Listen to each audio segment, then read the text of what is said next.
Hey, so my name's Mike. So I'm from Blokur. We're building a creative rights platform on the blockchain. And so what that means is we're building the world's most accurate source of global music publishing data. And so I want to talk to you guys a bit about the world of music copyright, how it works, some of the problems that are facing the industry at the moment, and how Blokur is leveraging blockchain technology in order to make sure that creators get paid what they should and when they should. So the first thing is kind of to dive right into the problem. So the internet's brought this amazing proliferation of digital services that make accessing music really easy, right? So we've got Spotify, SoundCloud, Apple Music, YouTube Music was released recently.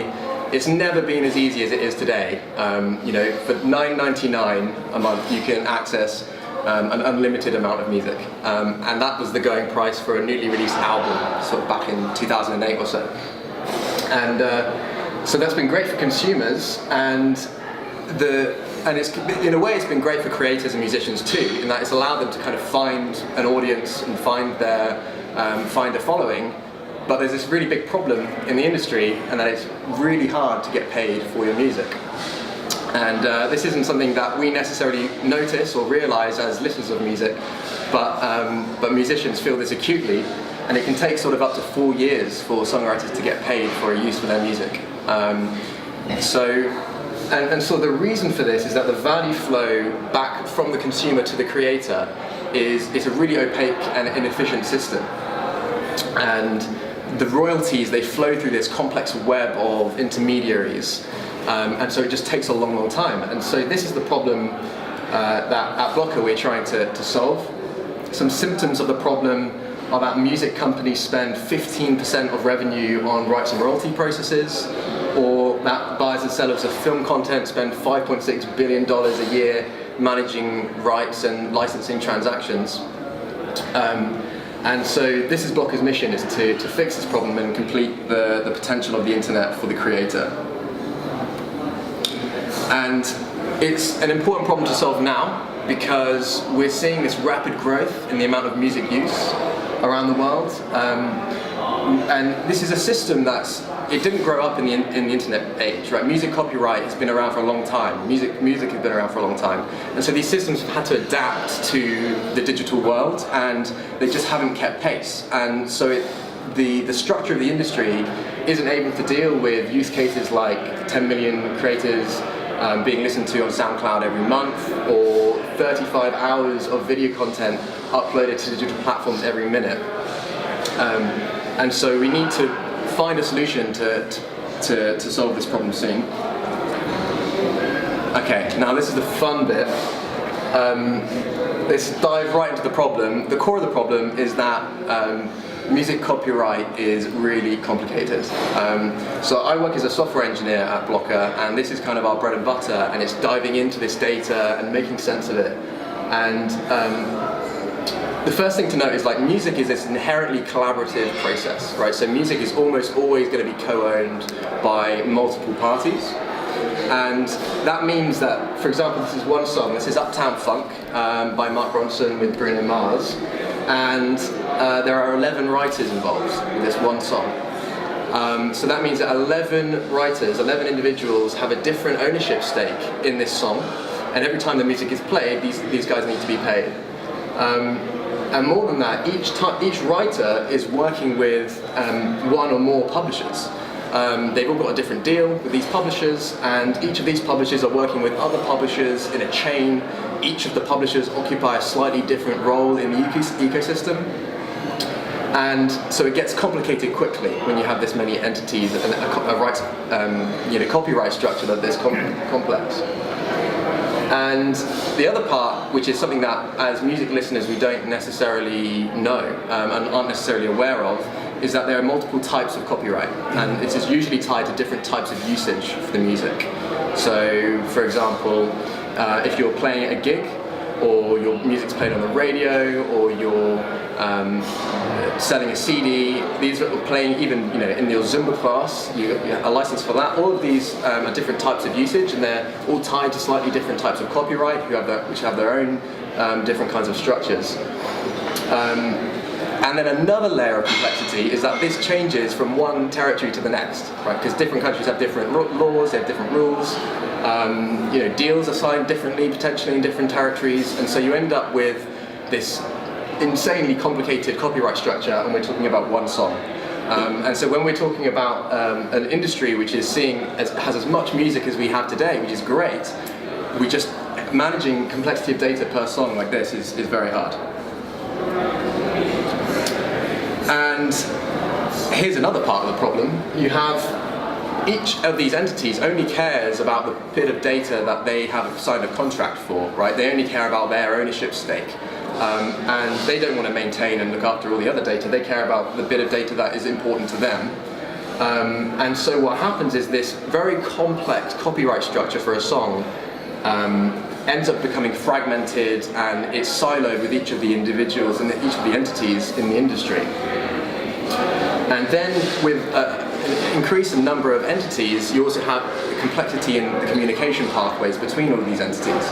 And so you end up with, you have an evolving rights structure, so mergers and acquisitions, changes to the structure of the copyright.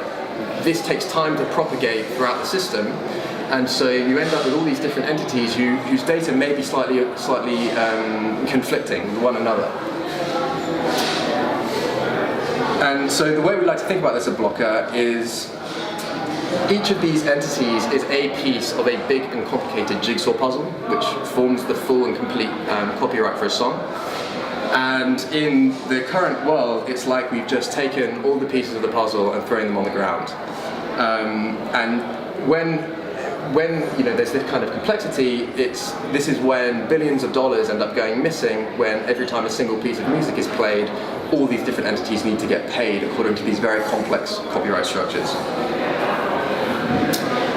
And so this, at its heart, is the problem, and this is the problem that we solve at Blokur.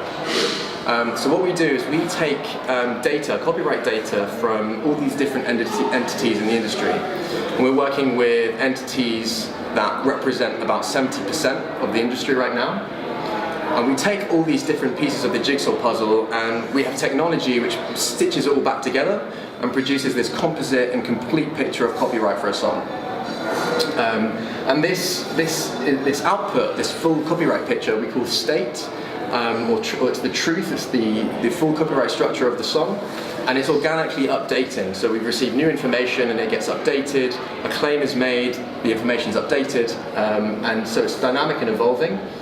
And we take a fingerprint of this copyright structure and we record this on the blockchain. And a fun part about working on this as an engineer is we've got ways of doing this in a scalable way, and working on those kind of technologies. And so why is the blockchain such a fundamental part of this? It means that we can go from this world, with data being fragmented, being siloed, the complexity of communicating changes and the information, to the other side, which is where we have an accurate source of information. Is we've taken data from all these different entities, so it's a composite view of the rights, and there's a single place to go. It's a single source of information. And crucially, none of these entities are responsible for maintaining this infrastructure. No single entity has to rely upon or trust other entities in the ecosystem in order to rely on the integrity of this data. And this is what our platform looks like. So this is a song, this is Jason Derulo, actually spelled in French. Not quite as it has in his stage name. And this is a complete copyright structure which has been taken from all the different sources of information involved with this particular song. And this here says that we're in sync. This means that the information that this publisher has about their view of the world, their slice of data about this particular song, it lines up exactly with the information that we have recorded on chain. And this means that they're in agreement with the best composite view of rights that we have right now. And what happens when you have a piece of the jigsaw which is a bit too big and it just doesn't fit in, it's just not the right piece, and there's this genuine conflict in the data? So what happens there is we surface that conflict for you. So here we can see your data versus the data that we have recorded on chain. And you can see the difference in your shares, and if you believe that you're correct, you can submit a claim. You can open a claim, you can submit the claim to the other parties. Those parties, you can submit evidence to attach to say this is the contract that I've signed, it says this is my ownership stake in the song. And when your claim is resolved, the state data will be updated, and the new and better view of the correct state of rights will make it into the system. And similarly, if you realize that actually no, this is old data, we're just out of date, you can accept the state to update your view of rights to become in line with the rest of the world. And an important thing to note is that this is global. We take global data from all over the world, looking at Sweden in this example. And another point to note is that this is software that is used by copyright managers, right? So copyright managers don't want to run a node, they don't want to have to deal with tokens, they don't want to have to manage wallets. And so this software integrates into the existing data flow. And the technology, the blockchain technology, is behind the scenes. Okay, so once we've got sort of a distributed creative rights ledger, there's a lot of things, and the ability to piece together bits of rights, we can use this technology to do some really cool things. And so recently we worked in collaboration with Massive Attack. I'm sure many of you know who Massive Attack are, but they're a 90s trip hop music group. They're currently on tour for the 21st anniversary of Mezzanine, which is their seminal album. And as part of the celebration for the release of this album and for the tour, they released an app called Phantom. And so what Phantom does, it allows you to remix the tracks from the album, and it's a sensory music experience. So it takes data like facial recognition, the time of day, movement with your phone, these kinds of things will produce a dynamic and complete remix of one of the songs. And so we worked with them to think, okay, well, if all these users are going to be producing this dynamic remix, completely unique remix, can we build a dynamic remix structure, copyright structure for the remix as well? And so what we came up with was this system.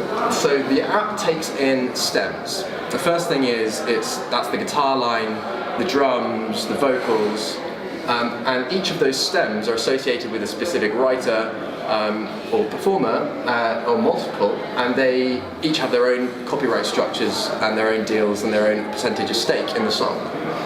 And we also take samples, samples which have been used in the original tracks, but also you can record your own voice if you want to, do the vocals for Teardrop or something, and you'll be credited for the copyright for your contribution to that remix. So the app takes all these together, it puts together this remix composite, and this the app then sends this data to Blokur's servers, and Blokur does some number crunching, run it through our systems, and we produce a complete copyright structure which reflects the percentage ownership based on how much a particular asset is used. So prorating based on how much of the guitars are used, this, that, and the other, to produce this dynamic copyright structure across different types of copyright in multiple territories.